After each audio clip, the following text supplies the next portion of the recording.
Buenas tardes, les damos la bienvenida a la edición central de MBD Noticias en este viernes, terminando la semana, Martín. ¿Cómo andás, Natalia? Gracias por estar del otro lado. Aquí estamos, sí, disfrutando de una jornada primaveral espectacular en Montevideo, no en todo el país, pero sí en buena parte del país, que me imagino debe haber sido muy disfrutable por allá por Suárez y Reyes. Sí, muchísimas cosas pasaron por ahí. Fue un día intenso en esa zona preciosa de la capital. Empezamos con una de ellas. Día de visitas. Sí, exactamente. El presidente Luis Lacalle Pou recibió en la residencia de Suárez y Reyes a los presidentes de Argentina y Paraguay, Alberto Fernández y Santiago Peña, para ajustar detalles sobre la organización en conjunto de los primeros partidos del Mundial 2030. El partido inaugural será en Montevideo y se buscará que los países reciban más partidos de los prometidos. Ese es uno de los datos importantes que surgió luego de esta reunión de hoy. Tras el encuentro, Alberto Fernández, el presidente argentino, visitó al expresidente uruguayo José Mujica en su chacra en Rincón del Cerro y hablaron allí del Mundial, de la integración latinoamericana y del vínculo de las relaciones con Argentina. Allí Fernández, pensando en las elecciones, el balotaje que se viene en su país, respaldó al candidato oficialista, o sea, respaldó a Sergio Massa, quien definió como absolutamente peronista, aunque aseguró que el peronismo precisa renovarse. Bueno, este es uno de los grandes temas del día, pero hay mucho más. Hay más y los repasamos a lo que hay y no hemos mencionado en los titulares. El Ministerio de Transporte y Obras Públicas enajenó un predio estatal al multimillonario empresario brasileño Alexander Grendene Bartele, quien en reiteradas oportunidades le prestó su avión particular al presidente Luis Lacalle Pou. Un funcionario de Cancillería aseguró ante Fiscalía que el Ministerio del Interior tiene la competencia exclusiva para expedir los pasaportes comunes, aún en el extranjero, en el marco de la investigación por Marcet. Fiscalía sumó un tercer imputado en la investigación sobre el caso Penades. Trabaja en el Ministerio de Transporte y Obras Públicas e ingresó con apoyo de Penades en este periodo de gobierno. También está vinculado a explotación sexual. Este lunes el Poder Ejecutivo definirá cuáles serán los precios de los combustibles durante noviembre y posiblemente se mantendrán las tarifas actuales. El Partido Nacional analiza dar una respuesta única al proyecto de ley de financiamiento de los partidos políticos. El Frente Amplio, el Partido Colorado y el Partido Independiente llegaron a acuerdos. En Uruguay, las mujeres dedican al menos 14 horas más por semana al trabajo no remunerado que los hombres. El 29 de octubre se conmemora por primera vez el Día Internacional de los Cuidados y el Apoyo. Comenzó la 11ª edición de Tenis para Todos en la Plaza de Deportes número 3 del Parque Rodó, con clases de tenis gratuitas durante todo el año para 200 niños y niñas del INAU. Más de 400 niñas, niños y adolescentes participaron en una jornada de limpieza de playas en la playa de Barra del Arroyo Carrasco. El programa busca involucrarlos en la lucha contra la contaminación marina. El expresidente de Argentina, Mauricio Macri, dijo que Milei es quien lidera la propuesta del cambio, al tiempo que el candidato libertario fue protagonista de tensos momentos que se viralizaron en las redes sociales. Israel intensifica operaciones contra la Franja de Gaza a pesar del pedido de Estados Unidos y los países árabes para que retrase su ofensiva, al tiempo que Hamás lanzó cohetes hacia Tel Aviv, con heridos en un edificio civil.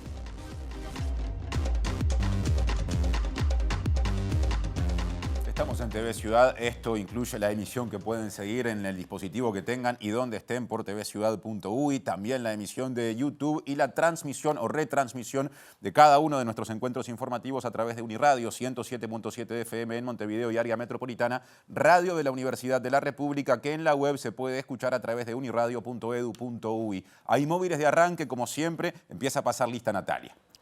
Sí, Martín, porque se lanzó la gira nacional de apoyo a Yamandu Orsi como precandidato en las próximas internas. Y allí está Martín Duarte, que nos amplía. Martín.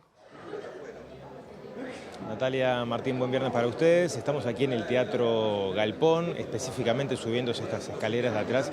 Está la sala Atahualpa, donde está previsto que, bueno, el horario de inicio estaba previsto para la hora 19, pero se va a retrasar un poquito con la presencia del intendente de Canelones, Yamandu Orsi, también presencia de autoridades del espacio 609, legisladores y la presencia del expresidente José Mujica, que van a formar parte de la oratoria en este lanzamiento, como ustedes decían, de la gira nacional ya de cara a las próximas elecciones. En algunos minutos vamos a hacer una rueda de prensa con el intendente de Canelones para contarle todos los detalles. Y ya nos ponemos en contacto con otro de nuestros compañeros, Juan Aldecoa, que está bastante lejos de donde está Martín Duarte. Tema de derechos humanos, condena a militares chilenos por desaparición de personas uruguayas. Juan. Así es, Nati, salió el fallo de la Suprema Corte brasileña confirmando lo que tú dices, la condena de 10 años y un día de cárcel a 2 agentes del ejército chileno por la detención forzada de 2 uruguayos y un brasileño en el año 1973. Por ello, habrá mañana, este sábado, en el Cajón del Maipo, en Santiago de Chile, un homenaje. Se descubrirá una placa también por otros uruguayos desaparecidos en el país trasandino. En un ratito ampliamos más sobre esto. El diputado nacionalista Álvaro Viviano dijo que la bancada de su partido estudia un proyecto de ley del que ya les hablaré. Hoy tendremos también informe con Julieta Núñez Tomás, que da el adelanto a continuación. ¿Cómo te va, Juli? ¿Cómo estás, Martín? ¿Todo bien? Todo bien. Bueno, hoy vamos a estar hablando sobre lo que ocurrirá el 29 de octubre, porque no solamente vamos a estar comiendo ñoquis, sino que se conmemora internacionalmente el Día de los Cuidados y el Apoyo, justamente para recordar que hay mucho sucediendo en el mundo y que muchas mujeres, sobre todo, se están encargando del cuidado y el apoyo a las personas que lo necesitan en sus hogares. Así que vamos a estar compartiendo cifras que tienen que ver con el trabajo remunerado y no remunerado, horas dedicadas a las tareas de cuidado y mucho más en el informe que viene en minutos nada más. Y retomando lo que estudia la bancada del Partido Nacional a nivel de la Cámara de Representantes, es si apoya o no al proyecto de ley que vienen trabajando las bancadas del Frente Amplio, del Partido Independiente y del Partido Colorado, nada más ni nada menos que sobre financiamiento de las campañas, pensando en su aplicación en la campaña electoral que comenzará el año que viene. El Partido Nacional quiere tener una postura única, dijo el diputado Álvaro Viviano. Han defendido los acuerdos que se vienen construyendo en torno a ese anteproyecto por el Partido Colorado, Conrado Rodríguez, y por el Frente Amplio, el diputado Mariano Tucci. El proyecto viene avanzando, se han acordado unos 11 artículos, no exento de dificultades, porque no han participado todos los partidos políticos. Todas las contribuciones tienen que ser nominativas, tiene que figurar qué empresa o qué persona hace la contribución y tiene que tener un tope. Y tiene que haber algunas previsiones para algunas empresas. Obviamente las empresas que son concesionarias de servicios públicos o las adjudicatarias de obra pública. Nosotros estamos a favor con determinadas garantías. Me parece que no hay por qué limitar si en definitiva conocemos los montos y conocemos quién son.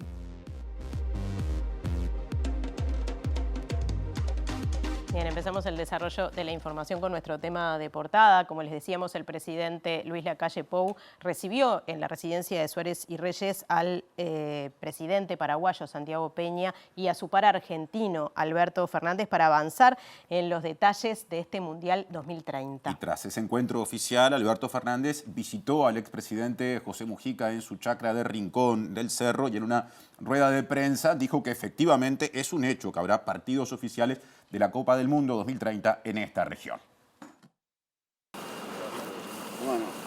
Bueno, la avenida está muy concurrida. Muy concurrida la avenida, sí, muy concurrida.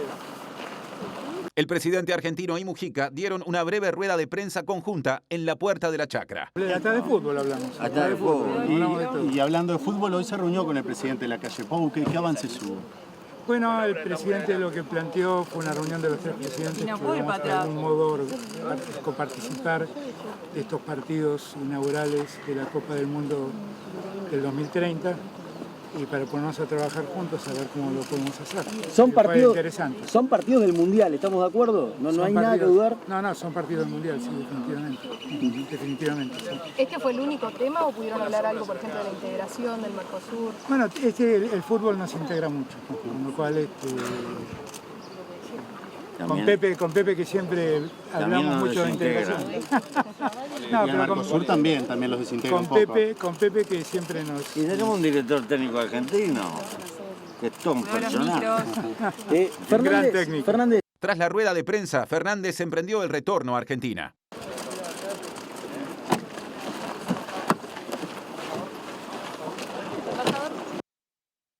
Y Tras reunirse con Fernández, Mujica dijo que el oficialismo argentino tiene chance de ganar en el próximo balotaje a realizarse en el país vecino, pero también auguró una definición pareja. También aseguró que Uruguay debería aplicar restricciones al consumo de la población uruguaya en Argentina para contrarrestar los efectos negativos de la diferencia cambiaria de esa economía en nuestro país.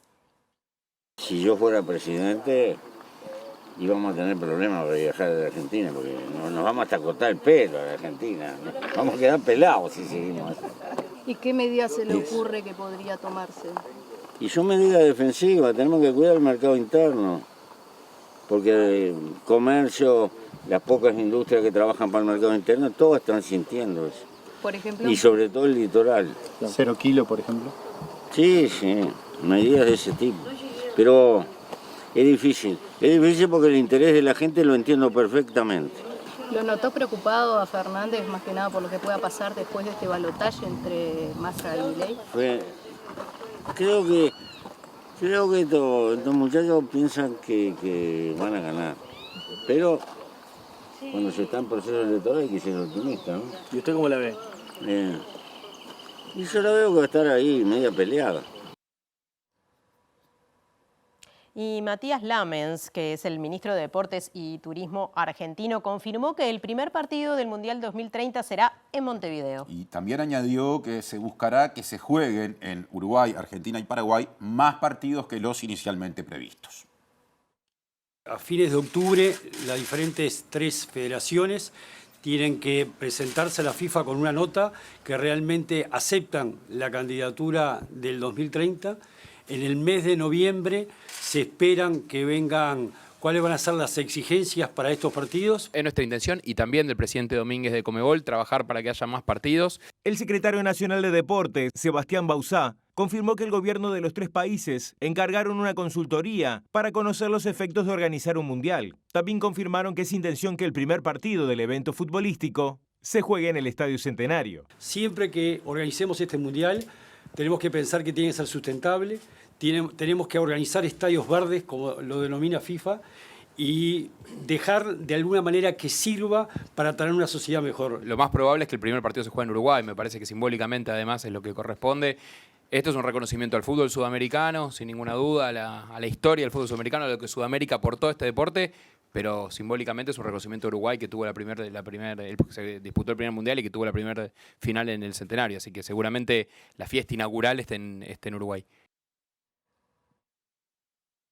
Presenta Antel Conecta 5G con Uruguay para que vos te conectes con el futuro. Habla el intendente de Canelones, Yamandu Orsi, en rol de precandidato presidencial por el Frente Amplio. Vemos y escuchamos.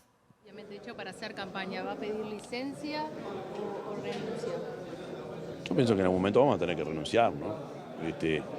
Son las primarias o la interna donde las inhibiciones no son tantas, a tal punto que hubo un partido en las últimas elecciones cuyo uno de sus candidatos no renunció. Yo creo que hay que hacerlo, hay que dar un paso al costado, pero me imagino que será después del verano. Me imagino. Orsi, una consigna que se presenta hoy por un nuevo encuentro con Uruguay. ¿Cuál es el significado justamente de este lanzamiento?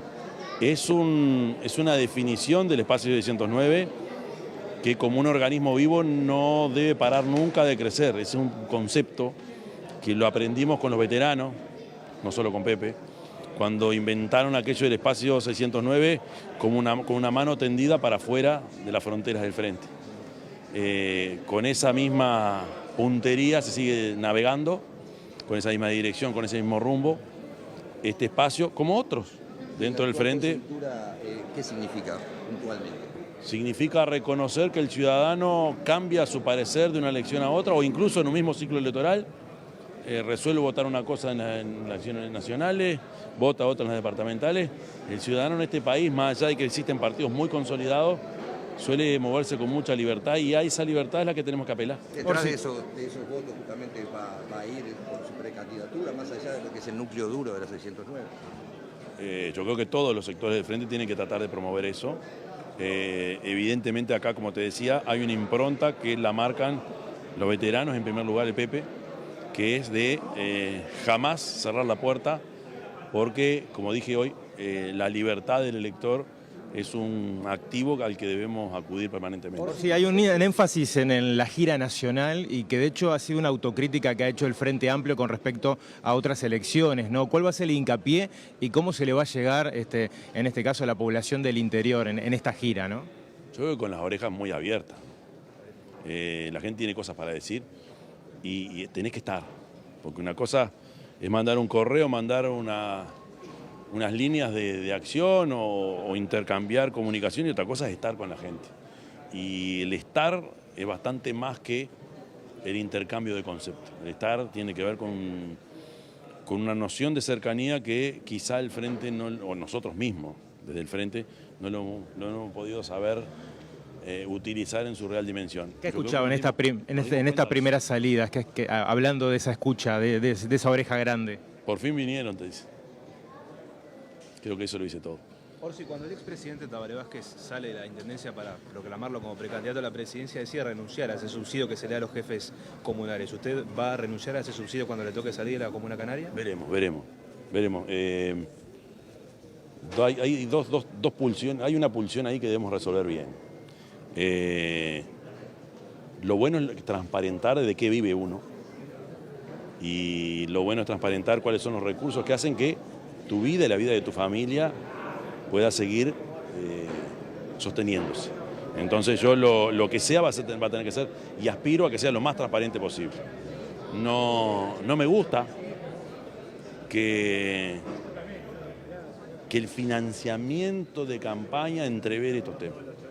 Me parece que el legislador en su momento, cuando resolvió esos temas, lo hizo pensando en esto. Porque si no estaríamos cayendo en dos cosas, o salarios encubiertos o la plutocracia, que es mucho peor. Orsi, ¿qué rol va a jugar Mujica en la campaña y en esta recorrida que van a hacer por todo el país? Y no sé, pero conociéndolo, sí, él tiene un rol muy activo. Más allá de que él diga que de repente quiere quedarse más en su casa, no para. El viejo no para. ¿Va a ser tarea difícil recuperar esos votos del interior que de alguna forma le costaron al Frente Amplio? No, porque como decía recién, el ciudadano le gusta decidir y cambia bastante más su voto de lo que pensamos. Entonces, si en algún momento te apoyaron y dejaron de apoyarte, es muy probable que vuelvan a apoyar. O al revés, gente que nos apoyó también se va. Entonces, la dinámica electoral uruguaya, más allá de la consolidación de los partidos que tenemos, tiene mucho más sorpresas de las que de repente nos imaginamos. Presentó Antel Conecta 5G con Uruguay para que vos te conectes con el futuro. Le agradecemos por el trabajo a Martín y al resto del equipo y cambiamos de tema porque un funcionario del Ministerio de Relaciones Exteriores de nuestro país declaró ante Fiscalía o en Fiscalía que el Ministerio del Interior tiene competencia exclusiva para emitir pasaportes comunes aún fuera de fronteras. Aseguró que así quedó establecido en un decreto de 2018. El fiscal en delitos económicos y complejos Alejandro Machado continuó con la indagatoria por la entrega del pasaporte al narcotraficante Sebastián Marcet con la comparecencia de funcionarios de la Cancillería. En este marco, el diplomático Fernando Pereda aseguró, en línea con otros funcionarios del Servicio Exterior, que la responsabilidad de la entrega del pasaporte es del Ministerio del Interior, dijeron fuentes de la indagatoria a MBD Noticias. En reiteradas oportunidades, el gobierno apuntó que la gestión del pasaporte se realizó al amparo del decreto 129/2014. Sin embargo, Pereda aseguró que existe otro decreto, el 240/2018, que actualizó las disposiciones en la regulación de expedición de documentos de viaje, que establece claramente las responsabilidades. Este decreto establece en su artículo primero que el Ministerio de Relaciones Exteriores expedirá 4 documentos de viaje: el pasaporte diplomático, el pasaporte oficial, el título de identidad y de viaje y el pasaporte de emergencia en el exterior, y tramitará en el exterior el pasaporte común y cédulas de identidad. De esta forma, el diplomático ubicó la responsabilidad de la expedición del pasaporte en la cartera de seguridad. En sus recientes declaraciones ante la justicia, los funcionarios del Servicio Exterior, entre ellos el embajador Álvaro Seriani y la cónsul Fiorella Prado, así como la exdirectora de Asuntos Consulares Pauline Davis, señalaron la celeridad que tuvo el trámite del pasaporte de Marcet dentro del Ministerio del Interior. Fiscalía sumó un nuevo imputado en la investigación por el caso de explotación sexual de menores, por el que fue formalizada la investigación contra el ex senador Gustavo Penades. Según informó Radio Sarandí, el nuevo imputado trabaja en la Dirección Nacional de Hidrografía del Ministerio de Transporte y Obras Públicas como ingeniero civil e ingresó a ese organismo público con apoyo de Penades durante este periodo de gobierno. La Diaria publicó que se trata de Julio Alfredo Morere, quien además tiene una sección de gastronomía en el programa Día a Día de BTV. Será investigado por explotación sexual de menores, con la colaboración del profesor de Historia Sebastián Mauvecín, cuya investigación también se formalizó. La fiscal especializada en delitos sexuales, Alicia Ione, en pantalla en este momento, ya había decidido investigar a Horacio Tejera, exsecretario de Penades, y a Graciela Del Vecchio, funcionaria de la Corte Electoral, que en primera instancia fueron personas convocadas en calidad de testigos. Se les investiga por eventuales responsabilidades penales al colaborar con el ex senador en la búsqueda de información de las víctimas. Está previsto que estas 3 personas imputadas sean citadas la semana que viene. Bien, cambiando de tema, el Frente Amplio, el Partido Colorado y el Partido Independiente acordaron aspectos generales del proyecto de ley de financiamiento de los partidos políticos. En la bancada del Partido Nacional se analiza este anteproyecto o esta propuesta para dar una respuesta unificada. Hay algunas cosas que todos ustedes saben que no son sencillas de resolver, las que están vinculadas a, bueno, si habilitar, por ejemplo, donaciones privadas o no, si se habilitan de qué monto, cuáles son las limitaciones. Otros aspectos están vinculados, por ejemplo, a el control general de las cuestiones financieras, de quién dependen, si deben ser en su totalidad por parte de la Corte Electoral. Algunos están pensando en otros organismos. ¿Ustedes están a favor de las donaciones privadas? El Frente Amplio decía que personas jurídicas no, y por ahí es uno de los temas que estaba trabando según la información que manejamos. Nosotros estamos a favor con determinadas garantías. Me parece que no hay por qué limitar si en definitiva conocemos los montos y conocemos quién son. Me parece que no debería haber ahí inconveniente, como tampoco en el control. Yo creo que la Corte Electoral sí la dotamos de los recursos necesarios, perfectamente puede ser parte del control. ¿Podría ser el Tribunal de Cuentas también quien controle esto? Yo no sé, hemos escuchado al Tribunal de Cuentas en un par de oportunidades, nos quedan dudas ahí verdaderamente si el Tribunal de Cuentas está en condiciones de asumir un control que va más allá de la legalidad. Cambio de agenda, porque este lunes el Poder Ejecutivo definirá cuáles serán los precios de los combustibles durante el mes de noviembre y según diversas fuentes consultadas, es posible que se mantengan las actuales tarifas. Por un lado, el informe de la URSEA con la actualización del precio de paridad de importación de este mes arrojó una leve baja en los precios de las naftas y las diferentes variedades de gasoil. Además, desde el oficialismo se aseguró que ANCAP tiene margen financiero para que se mantengan las actuales tarifas debido a que hubo un aumento a comienzos de este mes. Eso se reflejará en el informe mensual elaborado por el ente, que al igual que el de la URSEA debe ser tenido en cuenta por el gobierno para evaluar la situación. Otra vez cambiamos de tema. El senador y precandidato presidencial frente amplista Mario Vergara se reunió con autoridades del Comité Israelita del Uruguay para conocer la perspectiva de esta organización con respecto al conflicto entre Israel y el grupo armado Hamás. En el cónclave también se intercambiaron percepciones sobre los comunicados emitidos por el Frente Amplio y sus distintas corrientes acerca de este diferendo. Hablamos de varios comunicados. Nosotros obviamente reivindicamos principalmente el comunicado que hizo Convocatoria Serenista a los 2 días de los hechos que desencadenaron este proceso coyuntural, que obviamente catalogaba de repudiable el ataque terrorista de Hamás y marcaba su preocupación por la escalada de violencia, que obviamente era previsible, y que bueno, ese era un poco el centro, y el llamado a la comunidad internacional para avanzar a evitar la escalada de violencia, tratar de tener un horizonte de convivencia que fuera lo antes posible. Obviamente los comunicados hubo tonos diversos y sí, el Comité Central nos hizo saber también esa perspectiva y su postura ante ellos, ¿verdad? Pero bueno, diálogo fructífero. De este modo, Sami Kanias, vicepresidente del Comité Central Israelita del Uruguay, catalogó el diálogo de fructífero y expresó que sobre la mesa estuvieron las percepciones sobre los comunicados emitidos por el Frente Amplio sobre el conflicto. Bueno, del mismo modo que lo dijo Vergara, fue muy amigable,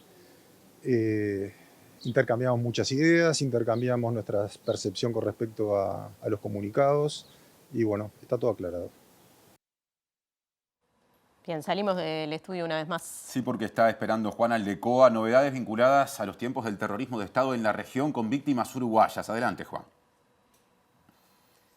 Sí, compañeros, compañeras, lo decíamos en el adelanto, salió el fallo final de la Corte Suprema brasileña, confirmando la condena a 10 años y un día de cárcel a 2 agentes del ejército chileno, que son Rafael Ahumada Valderrama y Jorge Tapia Castillo, como autores de las desapariciones forzadas de los uruguayos Alberto Fontela y Juan Ángel Sendán Almada, además también de un brasileño, Tulio Quintiliano Cardoso.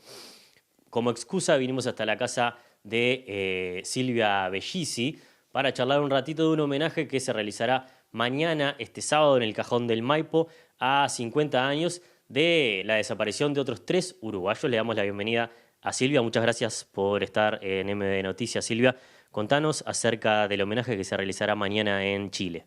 Buenas noches. Muchas gracias por hacer pública esta actividad de declaración de sitio de memoria en homenaje a los 3 compañeros uruguayos detenidos desaparecidos en Chile. Ellos son Ariel Arcos, Juan Antonio Povalchuk y Julio Enrique Pagardoy. Jóvenes de 20 y 24 años, uno de ellos casado, estudiantes, que se habían ido en el 73 a Chile y estaban viviendo allá cuando el golpe. Recuerdo que el día 29 de septiembre del 73 es que son detenidos junto con otros compañeros y hubo una persecución ya en ese momento coordinada con la dictadura uruguaya, porque hay un seguimiento cuerpo a cuerpo del 7º Regimiento del Cajón del Maipo, en que los detienen juntos con otros y ellos están desaparecidos. Y después de 50 años hay un testimonio que puede lograr este juicio de que tú estás hablando. Y esto es todo porque está la omertad de los militares, tanto de acá como de los distintos países que integraron esta coordinación que hoy conocemos como Plan Cóndor, que no dicen dónde están, y es la búsqueda a ciegas que las madres, que los hermanos, que los abuelos, que la sociedad los abraza y reclama justicia. Y como memoria se instaura mañana el sitio de memoria. Va a haber una placa en un lugar y se intenta hacer un espacio para que después los uruguayos o los chilenos estén ahí recordándolo. Y esto, recordar los sitios de memoria, es rescatarlos a ellos, rescatar sus vidas, rescatar su memoria, como decía, y también contribuye a todas estas corrientes que hay de negacionismo, que no solamente quieren reeditar la historia, sino además no reconocen la documentación que existe, ¿no? Entonces, mañana a las 11 se va a instaurar allí un monolito, una placa, y va a ser transmitido por YouTube, por el canal de la Casa de la Cultura y de la Memoria Juan Antonio Cañas de Chile. Además está todo organizado por el grupo de uruguayos que viven en Chile y por la ciudadanía del lugar. ¿Habrá alguna conexión entre Sitios de Memoria Uruguay y el colectivo de uruguayos y chilenos mañana a las 11? Sí, es más, hemos mandado, porque el lugar no es de fácil accesibilidad, sí, está en la montaña, porque era de camino hacia la frontera con Argentina, y como les decía, a través de esto hay conexión, y entonces se va a transmitir, y nosotros, por ejemplo, madres y familiares, le hemos hecho llegar nuestro saludo a ellos y a toda la familia, ¿verdad? Te agradecemos, Silvia. Le agradecemos a Silvia Bellisi, integrante de Madres y Familiares. Seguimos por ahí, compañeros. Bueno, muchas gracias a Juan y a todo el equipo. Vamos a cambiar de tema y vamos a hablar de cuidados. Es el tema que va a desarrollar Julieta Núñez Tomás en el informe de hoy. Algo ya dijiste en el comienzo, Juli. Así es, porque no es caprichoso elegir este día para hablar justamente de los cuidados, y es porque el 29 de octubre, que no tenemos informativo, que además, como decía al principio, vamos a estar en nuestra casa comiendo ñoquis, pero tenemos que tener presente que las Naciones Unidas aprobó esa fecha como el Día Internacional de los Cuidados y el Apoyo. ¿Y por qué fue esto? Bueno, porque sintieron la necesidad de valorar y poner en consideración de toda la sociedad, en todo el mundo, el esfuerzo que se hace con los trabajos de cuidados para darle también ese valor que tienen, ubicar ese valor en nuestra sociedad y la importancia que tienen los cuidados justamente de distintas poblaciones que voy a nombrar más adelante, dentro de lo que significa nuestro país, ¿verdad? Bueno, nuestro país y el mundo en realidad. Este trabajo de cuidados, como le decíamos, a veces es remunerado y a veces es no remunerado. Y desde la ONU, desde Naciones Unidas, se intenta valorizar todo este trabajo, el remunerado para que tenga evidentemente mejores condiciones, pero el no remunerado también para que se entienda su peso en la economía y en el desarrollo de los países. Bueno, ¿a quiénes es que se cuidan y a quiénes es que es importante observar justamente con respecto a las tareas de cuidado? Bueno, a niños y niñas. Tenemos que pensar que los cuidados son fundamentales a la hora de llegar, por ejemplo, a la educación, de llegar a de estar en esos primeros años de vida, en ese apoyo tan importante en lo que tiene que ver con la alimentación, con la salud, con todo esto para que esas personas luego tengan un buen desarrollo y puedan desarrollarse y aportar a la sociedad. También a las personas mayores, si sabremos de ese tema, porque es algo que siempre estamos comentando en nuestros entornos de edades, cómo arrancan esas tareas de cuidado de las personas mayores que lo necesitan, pero también a las personas en situación de discapacidad que lo requieren. Estas personas que además se encuentran mucho de su tiempo, estoy hablando de niños, niñas, personas mayores y personas con discapacidad, justamente en los hogares, ¿no? Entonces es allí donde se concentra la mayor carga de cuidados. Durante mucho tiempo no se estudió ni se reconoció el valor y el peso que esto tenía justamente en la sociedad y cómo contribuía a que todos los engranajes de la sociedad funcionen, ¿no? Porque a veces pensamos que el cuidado, bueno, hay muchísimas frases asociadas a esto, ¿no? No es amor, es trabajo no pago, porque se pensaba que estos trabajos de cuidados tenían que ver con algo natural, que tenía que darse dentro de las familias, y no se entendía que en realidad es una responsabilidad que tiene la sociedad de encargarse de esto, ¿no? Sí, bueno, algo has adelantado sobre la situación de nuestro país, pero contanos qué es lo que pasa con los cuidados en Uruguay. Bueno, con la intención justamente de que este se convierta en un tema que tiene que ser tratado por la sociedad y por la política en general, fue que en 2015 en nuestro país se aprobó el Sistema Nacional de Cuidados. Una idea revolucionaria, no solamente en nuestro país, sino en la región. Se vino a estudiar a nuestro país el proceso que había llevado a la concreción de este sistema, justamente porque se había nutrido de distintos colectivos de la sociedad civil organizada y de personas que están involucradas con los cuidados desde hace muchísimo, y empezamos a tener algo que hoy podemos llamar una política nacional de cuidados. Sin embargo, no ha servido como esperábamos para mover la aguja. Hay muchísimas críticas y vamos a profundizar en la semana que viene con respecto a las personas integrantes del Sistema Nacional de Cuidados, con cómo se está llevando a cabo desde hace ya bastantes años este sistema que esperábamos desde la sociedad que tuviera un impacto mayor. Pero bueno, lo que mencionan los estudios es que no se ha logrado mover la aguja y que la sociedad uruguaya sigue teniendo profundas desigualdades en la actual organización social de los cuidados, no solamente a la interna de los hogares, es decir, quién en el hogar cuida, sino también repartido en la sociedad, quiénes son que cuidan, y en ese sentido también hablamos del trabajo remunerado. Una encuesta que se publicó este año, que es la encuesta del uso del tiempo 2022, señala que en Uruguay las mujeres dedican 14 horas semanales más que los hombres al trabajo no remunerado, entre el que se encuentra obviamente las tareas de cuidados y otras tareas domésticas. Lo que se dice una brecha, ya que estamos, ¿no? Exacto.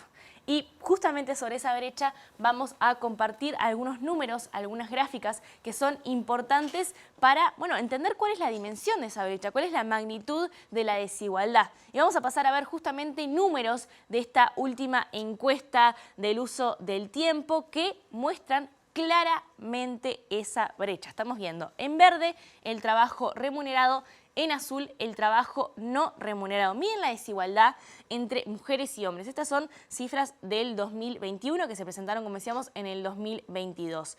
El 38,6% de las mujeres realiza trabajo remunerado, 61,4% es trabajo no remunerado en las mujeres. Tiene un peso grandísimo en la organización de la vida. Y en los hombres es casi que idénticamente, pero al revés. Es decir, exactamente lo mismo, pero está invertido. Hay un 64% de trabajo remunerado y solo un 35,9% de trabajo no remunerado. Esto muestra claramente esta brecha de la que hablábamos recién. Vamos a ver en la siguiente práctica esto otro que decíamos, que no es únicamente dentro de los hogares y también lo que tiene que ver con el trabajo en la sociedad, sino también cómo se reparte según los quintiles de ingreso. Y acá lo que estamos viendo es del primer al quinto quintil, siendo el primero el más bajo, es decir, donde se concentran los menores ingresos, y el último, el más alto. Miren cómo se distribuye en términos de la sociedad también el trabajo no remunerado. En el primer quintil, que es el quintil más pobre, las mujeres concentran esa cantidad de ese valor de trabajo no remunerado.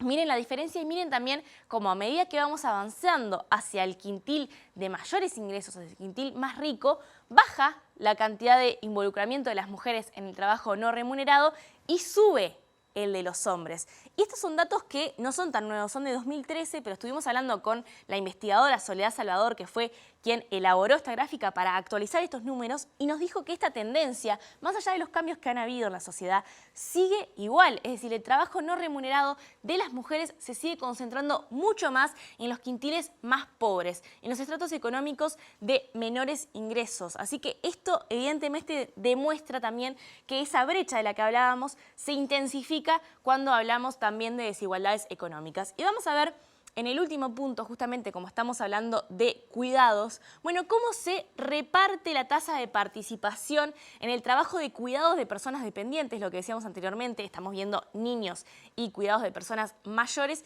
dentro de los hogares. El cuidado infantil, que va de los 0 a los 12 años, hay una participación del 15% de los varones, del 26% de las mujeres, y una diferencia de 10% entre mujeres y varones. En el cuidado de personas mayores está un poquito más equitativo, seguramente también justamente por la carga cultural, por el peso cultural que tenemos con respecto a los cuidados que para niños, para infancias, está más asociado al trabajo de las mujeres que para personas mayores, que ya son los hijos o las personas de la familia que están involucradas que desempeñan esa tarea. Pero también hay una diferencia, porque en el cuidado de personas mayores de 65 años hay un involucramiento del 2,4% de varones y de 3,4% de mujeres, una diferencia de 1%. Y si sumamos el total del trabajo de cuidados, vemos que los varones se involucran en un 17% de esa participación y las mujeres en un 28,9%. Es decir, en estos trabajos fundamentales que tienen que ver con el cuidado en el hogar, hay una diferencia entre mujeres y varones de un 11%. Esta es una encuesta que es muy importante. Siempre se menciona la necesidad de tener nuevos datos porque es muy difícil medir el uso del tiempo, así que esta encuesta que presentó el Instituto Nacional de la Mujer y también el Ministerio de Desarrollo Social es súper valiosa. El último informe que se hizo fue el que te permitió manejar estos datos que compartiste en la pantalla. ¿Qué principales conclusiones aporta, digamos? Algunos números, Tincho, para cerrar el informe de hoy, que me parece que también lo que habilita es a que continuemos pensando, a que continuemos trabajando este tema.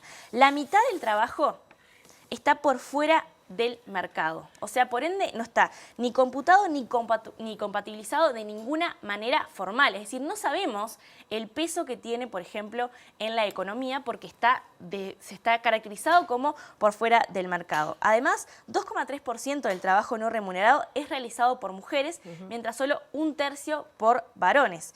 Además, como decíamos anteriormente, las mujeres trabajan en promedio 7 horas menos de manera remunerada que los varones, porque no estamos hablando únicamente de lo que sucede con los trabajos de cuidados. Claro. Esos trabajos de cuidados lo que hace es que también las mujeres se retiren del trabajo remunerado. Sobre todo en los sectores más bajos, exacto. además. No solamente se sobrecargan las tareas de cuidado, sino también que les quita tiempo, y sobre eso ya hablamos el mes pasado, para el trabajo remunerado. Además, como decíamos anteriormente, y puntualizando sobre estas diferencias, las mujeres dedican 10 horas más por semana al trabajo doméstico y casi 5 horas más al de cuidado que los varones. O sea, se dividen en trabajo doméstico y de cuidados y nos da esos valores. Y por último, las horas de trabajo en las tareas de cuidado de niños y niñas de 0 a 3 años duplica la de los varones. Bien. En esa franja tan importante que es la primera infancia, las mujeres están 2 veces más involucradas que los varones en el trabajo de cuidados. Bien, muchas gracias, Julieta. Seguiremos con este tema, sin duda. La semana que viene vamos a profundizar. Bien, personas trabajadoras de la ex mutualista Casa de Galicia se manifestaron en la puerta de la residencia de Suárez y Reyes,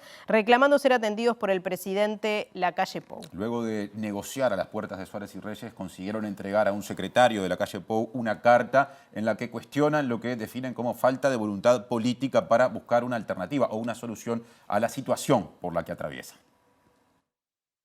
Desde horas del mediodía, un grupo de ex trabajadores de la mutualista Casa de Galicia se movilizaron con cacerolas y banderas sobre la calle 19 de abril. Buscaban ser recibidos por el presidente Lacalle Pou y ante la negativa decidieron hacer una votación en la propia avenida para entregarle una carta a uno de sus secretarios. Vamos a entregarle una carta al presidente para poder ser recibidos por él y que escuche de nuestra boca cuáles son nuestros derechos que están siendo vulnerados desde hace 2 años. Necesitamos una explicación. Ayer el Parlamento quedó desierto. Nadie salió a decirnos nada. Buscaron por todos los medios que no hubiera quórum, lo lograron y después nadie nos explicó nada. Queremos que él nos diga qué pasó, por qué.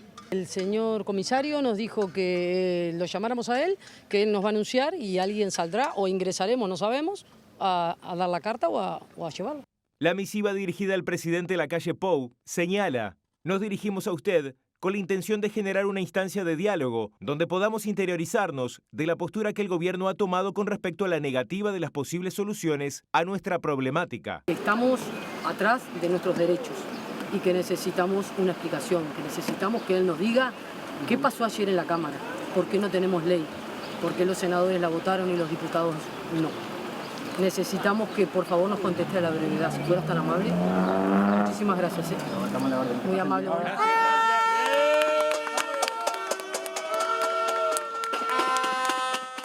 Cambio de tema. El Ministerio de Transporte y Obras Públicas enajenó un predio estatal en beneficio del multimillonario empresario brasileño Alexander Grendene Bartele.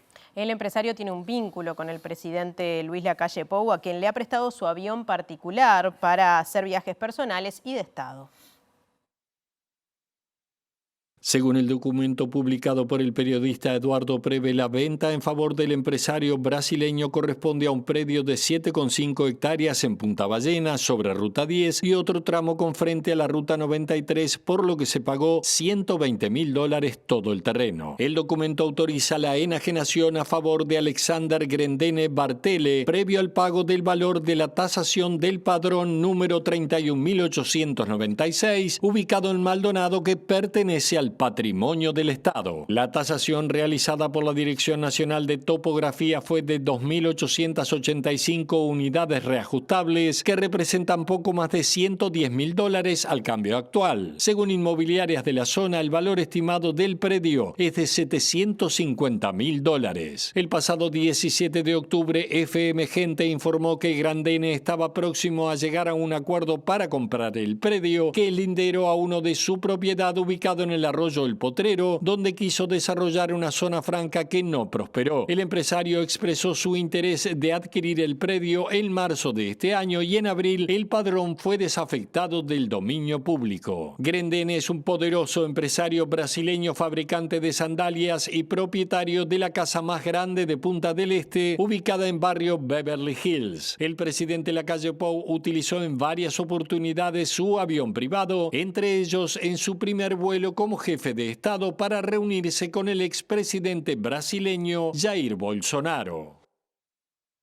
Otro asunto, un tribunal de apelaciones confirmó la formalización de la investigación sobre el presidente del sindicato de OCE, Federico Kramerman, por un delito de atentado especialmente agravado. Kramerman fue imputado por activar una bomba de humo en el interior de la sede de la empresa pública durante una manifestación realizada en junio de este año contra el Proyecto Neptuno. El fallo del tribunal dice que el dirigente sindical usó violencia con la finalidad de estorbar el libre ejercicio de la función de quienes se encontraban trabajando.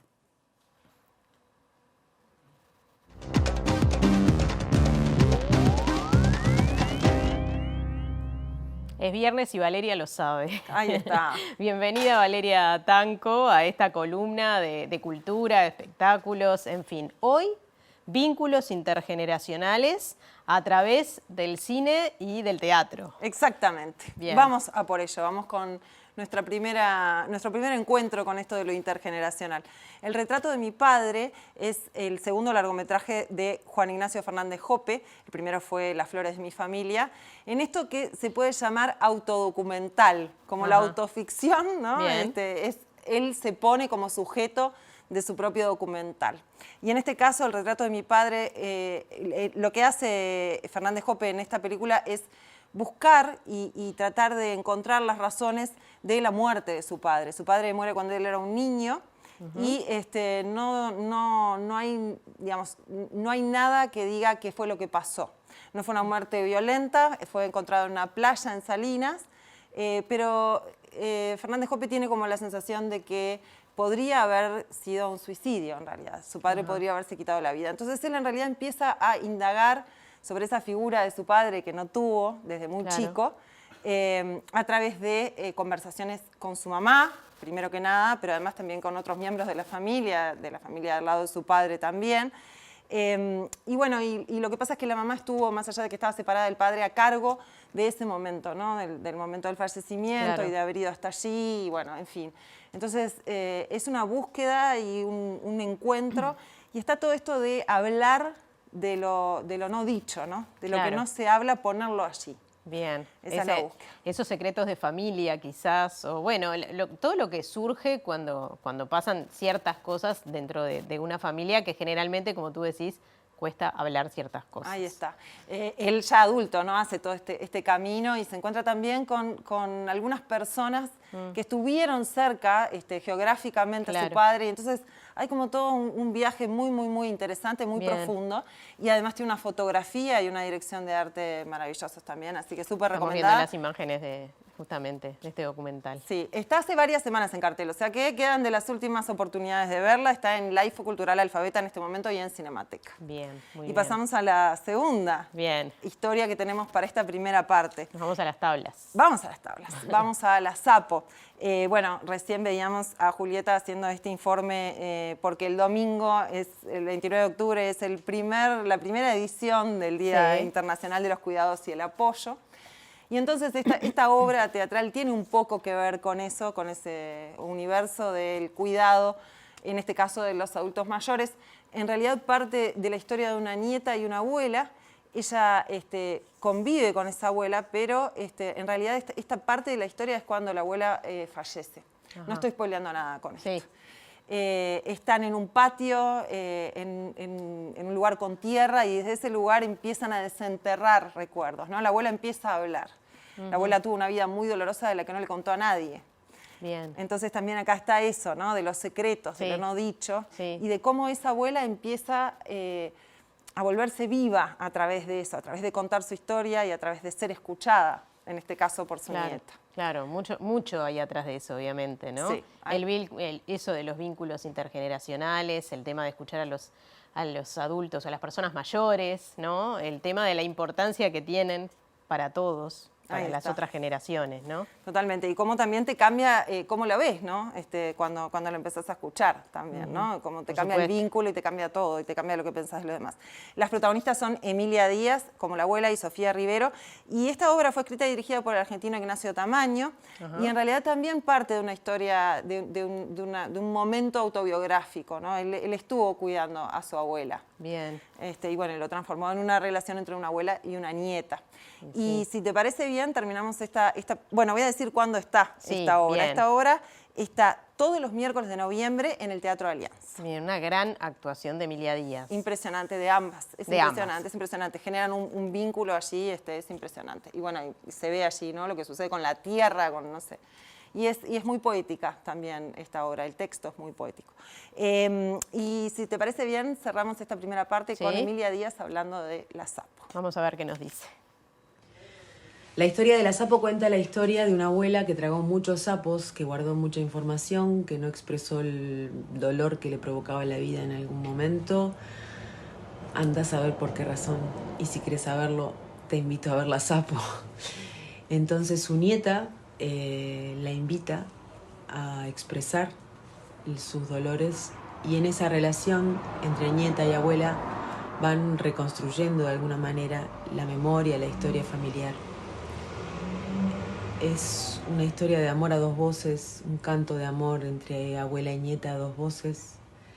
Es la posibilidad de, a través de la palabra, sanar, encontrarnos en un vínculo intergeneracional, amoroso, filial, de género potente entre mujeres, y sanarnos también entre nosotras en esto de habilitarnos.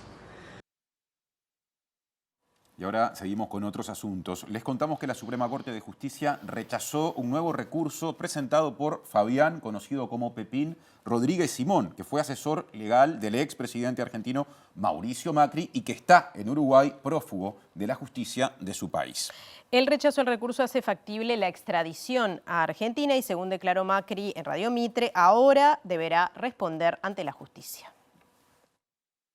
Pepín es investigado por una causa por extorsión y la persecución a los empresarios Cristóbal López y Fabián de Sousa, dueños del grupo Indalo. En ese marco, Macri afirmó que no siguió el proceso judicial, pero que el acusado tendrá que volver a Argentina y explicar todas las causas. ¿Cómo le cayó que la Corte de Uruguay ordene que Pepín Rodríguez Simón vuelva a la Argentina? No seguí el proceso judicial. Pero me imagino que tendrá que volver y sentarse en la justicia y explicar que el tema de fondo, obviamente, es absolutamente increíble, ¿no? O sea, acá no creo que nadie, no solo Cristóbal López y de Sousa, hayan sido perseguidos por mi gobierno. Ellos tienen un problema impositivo con la FIP, conducida por un señor como el señor Abad, en el cual respeto profundamente, como creo que vos respetás vos y todo el mundo, pues es un tipo serio, de eso justamente, que fueron a la función pública con lo que tenían puesto y se fueron con lo mismo que tenían puesto, tipo correcto, y él creyó que hoy, y no sé qué, creo que es de eso el tema, deriva de eso la causa, tenían que haber pagado los impuestos. Y que eso, la verdad, él tendrá que venir y explicar. En su momento yo también estuve de acuerdo en que él venga acá, por nosotros todas las causas que nos inventaron, yo estuve acá para contestarlas a todas. Me hicieron más de 100 y pico, ya quedan poquitas, por suerte. Pero... Y en su visita, en esta corta visita que tuvo hoy el presidente argentino en nuestro país, defendió la postura del candidato y ministro de Economía, Sergio Massa, sobre las relaciones entre los países de la región. Alberto Fernández definió a Massa como absolutamente peronista y dijo que el peronismo precisa renovarse. Massa es un poco expresión, un poco no, es expresión de lo que nosotros creemos, con lo cual para nosotros el Mercosur tiene un valor significativo. Y por eso creo que vale la pena escucharlo a Pepe en ese punto, que en verdad durante muchos años trabajó y sigue trabajando y predicando la necesidad y la importancia de la integración regional. Y la verdad hay que escucharlo, y muchas de las cosas que dice que hay que hacerlas, definitivamente. ¿Le sorprendió que Massa de alguna forma en los discursos ya se ha alejado un poco del actual gobierno? No sentí eso. Que diga que va a haber un nuevo peronismo. si llega a ganar? Bueno, lo celebro porque creo que el peronismo necesita remozarse. ¿Massa es peronista para usted? Absolutamente sí. Presenta Mercado Agrícola de Montevideo, en el corazón de un barrio donde late la ciudad. Mercado de Historias. Mercado de Historia.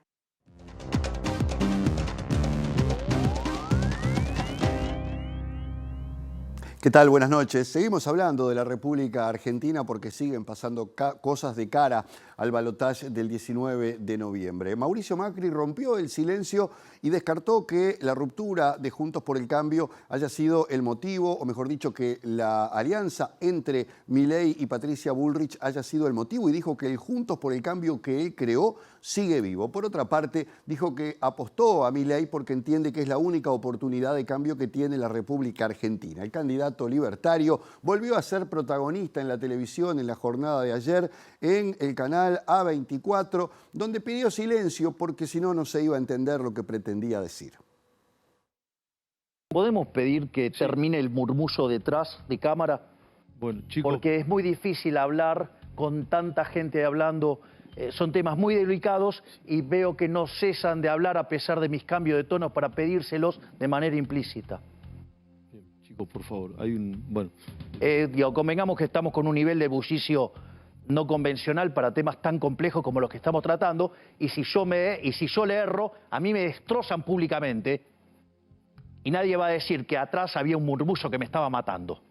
El candidato presidencial por la Libertad Avanza, Javier Milei, protagonizó este jueves un incómodo momento cuando interrumpió una entrevista televisiva que estaba brindando para pedir que los trabajadores del lugar dejaran de hablar por lo bajo mientras él respondía a las preguntas. Todo ocurrió cuando el candidato libertario estaba explicando su plan económico en caso de llegar al gobierno en el marco del programa periodístico que conduce Esteban Trebuch por el canal América 24. Mientras tanto, Mauricio Macri rompió el silencio en medio de la feroz interna en Juntos por el Cambio y expresó su aval explícito a la candidatura de Milei porque dijo que a pesar de las diferencias es el único camino que tiene la Argentina hoy, ya que lidera el cambio, y que seguir con lo mismo es resignarse a lo que se ha vivido con los gobiernos peronistas. La más reciente encuesta sobre el balotaje del próximo 19 de noviembre, realizada por la consultora de opinión pública Analogías, que midió la intención de voto poco antes del polémico acuerdo entre Milei y Bullrich, da como ganador al candidato del peronismo Sergio Massa, con una ventaja de más de 8 puntos,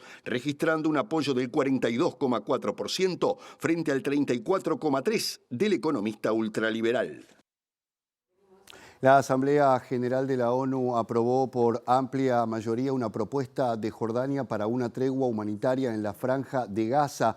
120 países la apoyaron, 45 se abstuvieron, 24 votaron en contra. Entre los que se abstuvieron está nuestro país, Uruguay, que al igual que Ucrania, curiosamente, no tomaron participación en este episodio. Por otra parte, sigue el bombardeo israelí y el ejército israelí anunció algunas incursiones puntuales en la Franja de Gaza, a pesar de que Estados Unidos y los países árabes le han pedido que retrase lo más posible su incursión terrestre, en parte porque todavía no se conoce la suerte de los rehenes, pero también porque Estados Unidos pretende que no se le complique más la cosa en Oriente Medio, donde ya algunas de sus bases fueron atacadas, como en el caso de Siria. La situación sigue siendo dramática para los que están en la franja.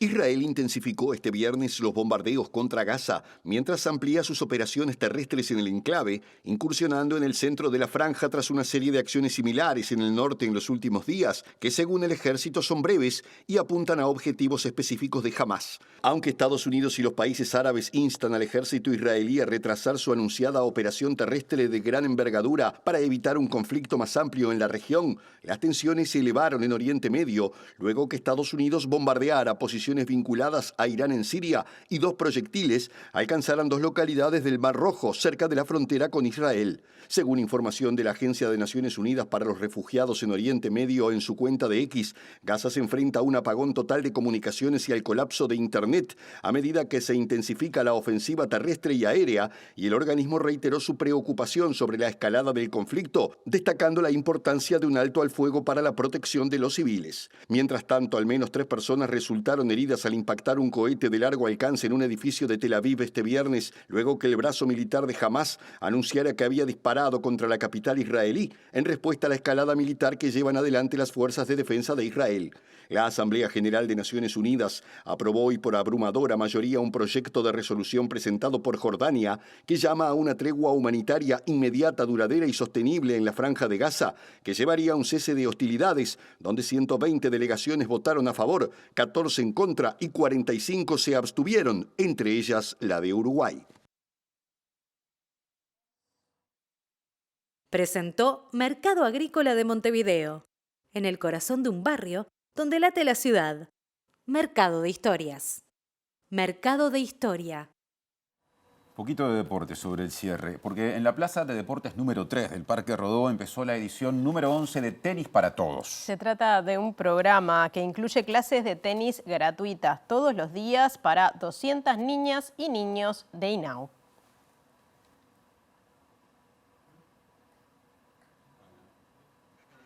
Ya Bien, seguiremos o tendremos seguimos. más adelante ese contenido. Cambiamos de tema ahora y seguimos en asuntos vinculados con la niñez de alguna forma, Natalia. Sí, más de 400 niñas, niños y adolescentes, en este caso, participan en una jornada de limpieza en la playa de la Barra del Arroyo Carrasco. Se trata de una actividad organizada, entre otras cosas, por diferentes países de la Unión Europea y tiene el objetivo de concientizar acerca del problema de la contaminación. La actividad es organizada por la Delegación de la Unión Europea en Uruguay, con apoyo de la Intendencia de Montevideo y el Ministerio de Ambiente. Este tipo de actividades, lo importante es mantenerlas y multiplicarlas, ¿no? Es decir, que no sean actividades aisladas. Esta es una actividad que se hace todos los años, que se repite y que se integra a otra cantidad de actividades. Montevideo ha aumentado fuertemente tanto la cantidad de fiscalizaciones como los montos que se pagan, porque el vertido de residuos sobre los cursos de aguas termina impactando de forma fuerte. Pero, como siempre decimos, tiene que funcionar todo al mismo tiempo. La fiscalización tiene que estar acompañada de una concientización, tiene que estar acompañada de una operativa, tiene que estar acompañada de un trabajo integrado y social y de participación en estos temas. Lo decíamos antes, está en marcha Tenis para Todos en el Parque Rodó. Sí, clases gratuitas para 200 niñas y niños de INAU. Lo importante es que es un programa que se hace todo el año, que de alguna manera ahora en el marco de este Open de Montevideo Tenis que organiza Diego Pérez, también hace 11 años, con una responsabilidad social, que es llevar el tenis a lugares que si no nos llegaría, con profesores federados, profesores que enseñan tenis acá, que van a diferentes lugares de plazas utilizando la infraestructura nuestra para enseñar tenis. Uno podría pensar que el tenis puede ser un deporte que se puede jugar en singles o en dobles, pero acá a veces en estas 4 o 5 canchas tenemos más de 60 niños que están jugando y gracias a los profes de la plaza los motiva, quieren venir, no quieren faltar y eso sirve muchísimo, ¿no? Tenis para Todos está orientado a niños y niñas de entre 7 y 13 años. Las clases de enseñanza y recreativa se desarrollan durante todo el año en la plaza número 3, en Parque Rodó, los martes y jueves entre las 9:30 y 10:30 de la mañana y de 14 a 15 horas. A todos los niños y niñas que participan del programa, la verdad que yo les agradezco que vengan con ese entusiasmo, con esas sonrisas. La verdad es que año a año se van sumando más, vemos un entusiasmo que nos llena de alegría y es un orgullo poder seguir manteniendo este programa que, si bien la idea es enseñarles a jugar al tenis, tampoco se trata de formar profesionales de tenis, ¿no? Esto es una actividad recreativa. En febrero los educadores nos empiezan a llamar. ¿Cuándo arrancan? ¿Cuándo empiezan? Los niños están preguntando. Entonces ese es el mejor feedback que puedes tener.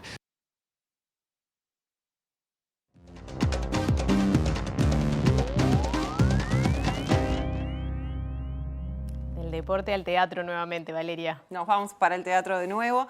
Estamos con esto de las relaciones intergeneracionales y vamos a una historia de una madre y un hijo. En realidad una familia y una madre que lo que empieza a pasar es que empieza a tener problemas cognitivos y a perder, y no se sabe muy bien qué está pasando, ¿no? Y empieza a perder ese funcionamiento, digamos, de su mente, de su cabeza, de a poco, ¿no? Se va deteriorando su cognición.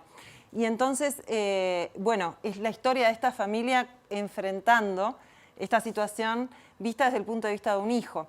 Y esta es una historia que en realidad es una historia también que parte de algo autobiográfico, de Andrés Papaleo. Él es un integrante de la Comedia Nacional y en este caso hizo la dramaturgia y la dirección de esta obra, porque como no es parte de la Comedia Nacional no puede protagonizar. Bien, claro. Pero como la obra no es de la, no está en la Comedia Nacional. Entonces, claro, él no puede estar sobre el escenario, ¿no?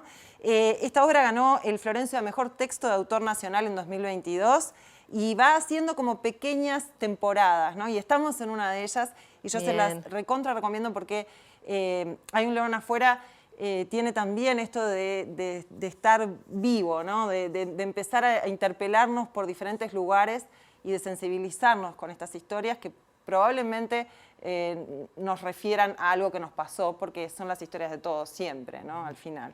Duras todas hasta Muy ahora. duras, sí, todas son removedoras. Removedoras, ahí está. Esto va en el Teatro Alianza también, el viernes próximo, el viernes 3 a las 21 horas y el sábado 4 a las 17 horas. Bien. Y mañana también. Bien. Mañana sábado a las 17 horas. El próximo viernes a las 21 horas y el sábado siguiente a las 17 horas. Seguramente todos nos sentimos identificados, así que está bueno verlo. Sí, sí, es muy movilizante. Virginia Méndez además compone a la mamá y es increíble su trabajo. Y pasamos al último universo de encuentros intergeneracionales de hoy, que es con alguien de la casa, es alguien a quien yo admiro personalmente mucho. Yo también. Es la más reciente película documental de Aldo Garay. Qué orgullo tenerlo acá, ¿no? Es impresionante. No? Que sea parte un gran director, del realizador, que justamente pone mucho foco en las historias mínimas y en las historias de personas vulnerables muchas veces. Sí. Por distintas razones. Exactamente. Y este es el caso de Carmín, que es la historia en realidad de Sofía Saunier, ella es la protagonista, que ella hace un trabajo audiovisual, ella es realizadora audiovisual, es una persona trans, es una mujer trans, que en realidad forma parte de los colectivos y digamos, es activista por los derechos de las personas trans y en realidad en general de las comunidades y las minorías. Es una mujer increíble, es increíble, pero no está sola en ser increíble. Bien. Porque hay una coprotagonista en Carmín, que es Carmen, que es una vecina de Sofía, que en realidad es ahí la estamos viendo a Carmen, es una persona mucho mayor que Sofía. Sí. Y son vecinas, y así empezamos a ver ese vínculo que va creciendo y se va profundizando entre estas dos mujeres. Carmen tiene algo que no sabemos muy bien qué es, pero en realidad ella a veces se despega de la realidad, ¿no? Bien. Y se genera como un mundo mágico y un espacio entre ellas dos que es increíble, además de todas las relaciones que vemos de Sofía en otros ámbitos de su vida, ¿no? Desde su parte de realizadora audiovisual, que cuenta las historias de otras mujeres trans, en fin, no sé. Una conexión entre algunas vulnerabilidades, ¿no? Ahí está. También está el tema de la vivienda, del derecho a la vivienda. Bien. Aquí aparece porque ellas viven en un lugar que se va a expropiar porque va a pasar el tren, el ferrocarril central, entonces, bueno, tienen que expropiarlo y está la obra, están ellas viviendo allí todavía. En fin, es una película entrañable, como siempre, que nos deja pensando, que nos hace reír, que nos hace emocionar. Siempre, como todos los documentales de Aldo Garay. Exactamente. Y bueno, y está en cartel desde la semana pasada, así que está en varios cines de Montevideo. También va a ser programada en el Cine del Oeste, que es una experiencia interesantísima. Bien. Va a ir por el interior y bueno, en fin, tienen que buscarla y verla. Por supuesto, a verlo, a ver Ahí este está. Documental. Y bueno, y la semana que viene aquí en TV Ciudad vamos a hacer un especial de Ida Vitale. Ida Vitale cumple 100 años el jueves que viene, el 2 de noviembre. El 2 de noviembre. Y aquí vamos a tener un especial el viernes que viene y de eso vamos a hablar el viernes que viene. Sí. Pero resulta que el festejo, digamos, del centenario es el propio jueves y es en Cinemateca. Se lanza el disco de la banda sonora de la película Ida Vitale de María Arrillaga, que está a cargo de Silvia Meyer. Va a haber un libro homenaje que está editado por Estuario, que es quienes publican a Ida Vitale aquí en Uruguay. Va a haber lectura de poemas por la propia Ida, va a haber música, va a haber un montón de instancias divinas y va a estar de nuevo la película Ida Vitale, la película de María Arrillaga, la película documental sobre Ida, Bien. con Ida de protagonista. ¿Y con qué nos vamos? Entonces nos vamos con algo de Silvia Meyer, Bien. que en realidad es Pintar perros, que es una canción que tiene un poema de Enrique Fierro, el marido de Ida de toda la vida, que también es poeta, como fuente de letra para Muy esta bien. canción. Pintar perros. Lo escuchamos.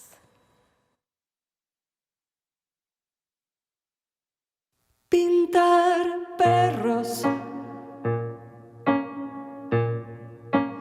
perros que corren por la casa, por la Casa Blanca,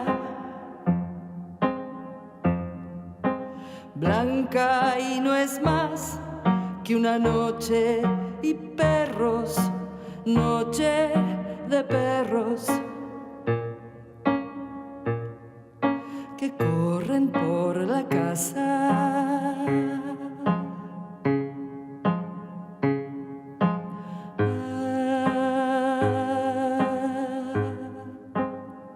Pintar perros,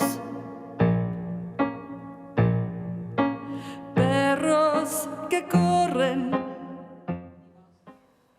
Bueno, con muchísimas recomendaciones para el fin de semana nos vamos y repasamos, por supuesto, los datos del tiempo. Claro, porque viene desparejo el fin de semana en Montevideo y área metropolitana. Empezamos repasando lo que Inumet prevé para este sábado 28 de octubre. Se va el último fin de semana del mes. 14 la mínima, 23 la máxima. Cielo por momentos despejado, por momentos nuboso y hasta cubierto. Disfruten el sábado en el momento que puedan, cuando todavía hay sol, porque el domingo parece que se complica. En la zona metropolitana están anunciadas lluvias, pero además en la zona oeste del país hay una advertencia de Inumet sobre fuertes lluvias y vientos. Así que 29 de octubre, lluvias, 15 la mínima, 25 la máxima. Y en Montevideo y cercanías se repite esa historia. El lunes 30 de octubre, 13 la mínima, 18 la máxima y alta probabilidad de lluvias. Bien, bueno, nos estamos yendo como todos los días. Les pedimos que se queden en la pantalla de TV Ciudad para ver Lado B. Con Numa Moraes como invitado en los viernes lujo. más bien artísticos de Un Lado B. lujo. Así que es como pegar el contenido de Vale Tanco con la entrevista Perfecto. que sigue. Buenísimo, nos reencontramos el lunes. Que pasen bien.